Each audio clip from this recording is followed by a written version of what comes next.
Hello everyone and welcome back. Today we are going to look at what exactly my compound epithelium is. एक बात को समझो, जो मेरा epithelial tissue है उसको मैंने दो टाइप्स में क्लासिफाई किया था, that is simple and compound depending on number of layers which are present, correct?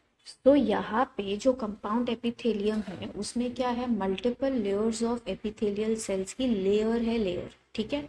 सो अगर बहुत सारी लेयर्स प्रेजेंट है तो डेफिनेटली इसका फंक्शन क्या रहने वाला है, प्रोटेक्शन। क्या ये बात समझ आ रही है सब लोगों को?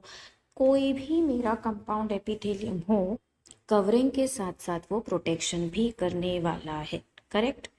सो अब हम बात करेंगे about the classification of the compound tissue या कंपाउंड एपिथेलियम। देखो, अब सबके फंक्शन अगर प्रोटेक्शन ही रहेंगे तो क्या on the basis of function मैं इनको फर्दर क्लासीफाई कर पाऊंगी? Definitely a big no no.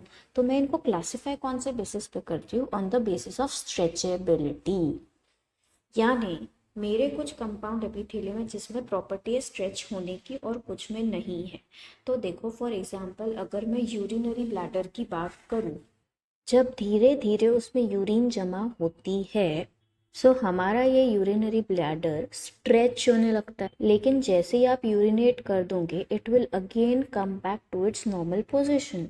यानी ये काय का एग्जाम्पल है, स्ट्रेचेबल कंपाउंड एपिथेलियम का। तो अगर वो स्ट्रेच हो रहा है, it can come back to normal then again stretch, यानी वो ट्रांसफॉर्मेशन बता रहा है, यानी वो ट्रांजिशन बता रहा है।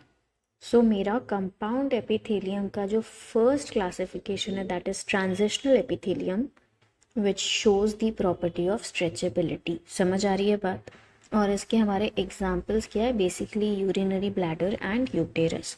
लेकिन अगर मेरा कंपाउंड एपिथेलियम यानी मल्टी लेयर्ड स्ट्रक्चर तो है लेकिन स्ट्रेचेबल नहीं है, तो उसको हम कहते हैं स्ट्रैटिफाइड एपिथेलियम, ठीक है। तो ये कहाँ पे प्रेजेंट रहेगा? फॉर एग्जाम्पल स्किन में रहेगा। अब जो मेरी स्किन है वो तो प्रोटेक्टिव है, अगर वो प्रोटेक्टिव है तो डेफिनेटली कंपाउंड एपिथेलियम है, लेकिन वो स्ट्रेचेबल नहीं है ना, correct. And so I can say कि वो किसका टाइप है, वो स्ट्रैटिफाइड एपिथेलियम का टाइप है। So with this I hope what exactly my compound epithelium is, what is its function, on what basis it is classified is clear for you guys. Let's meet soon in the next session. For more such videos, do like and subscribe Twisted DNA.